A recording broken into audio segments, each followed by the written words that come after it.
Deep beneath the sparkling blue sea was a magical place called the Golden Kingdom. Here, in a giant castle, lived a very special goldfish, Goldie the Goldfish King. Goldie's castle was enormous. In fact, it was far too big for just one fish. Goldie lived there all alone because he was the king of the Golden Kingdom. He had seahorse servants who brought him the finest fish food. Seahorses make excellent servants, but they don't make very good company. When they tried to talk, they made a noise rather like a very loud trumpet. Outside the castle walls lived the silver fish of the Golden Kingdom. They lived in a small village called Silverfin Hollow. The silver fish had dull, silvery gray scales. They looked nothing like their king, whose bright golden scales shone like sunlight. Every morning, Goldie went for a walk. When the king was ready to leave, the seahorses sounded their trumpets to let the silver fish know that their king was approaching. But although Silverfin Hollow was dull and dark, the silverfish didn't let that dampen their spirits. They were happy because they had each other. They loved playing all sorts of fish games. They played cops and lobsters, salmon says, and hopscallop. But whenever the king approached, everyone stopped. They bowed their heads silently. Nobody dared to speak to Goldie because he was always surrounded by his seahorse guards. They looked at his diamond crown, his royal cloak, and his enormous castle. And they wondered how one fish could be so lucky. But Goldie had a secret. Although everyone thought he was lucky, Goldie didn't feel lucky at all. He felt lonely. He had seahorse servants, but he couldn't talk to them or play games with them. All Goldie wanted was someone to play with, someone to call a friend. Every day, Goldie returned to his castle.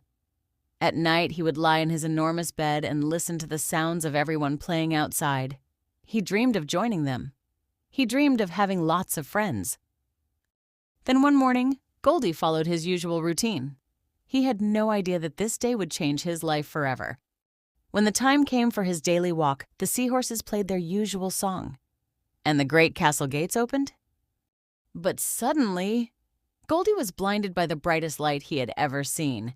It startled him so much that he fell backwards. His crown and cloak tumbled to the floor. When Goldie's eyes finally adjusted to the light, he couldn't believe what he saw. Right in front of him was another goldfish, the friend he had been waiting for. Goldie rushed over to meet his new friend, and the new friend rushed to meet him. They came so close that they were almost touching noses. "I've waited so long to meet a new friend. We can play games, become best friends, and you can come and live in the castle with me." But then Goldie noticed something strange. The other fish's lips were moving, but there was no sound. Then he noticed something even stranger. The other fish only moved when Goldie moved. Then Goldie realized the truth. It wasn't a new friend. It was his own reflection. Goldie's heart sank. Goldie turned towards his castle. But then, out of the corner of his eye, a tiny glimmer of light caught his attention. When he looked around, he couldn't believe his eyes. Silverfin Hollow was no longer dark and gloomy. It was bright and beautiful. The silver fish emerged from their homes, and now their silver scales shimmered and sparkled in the light.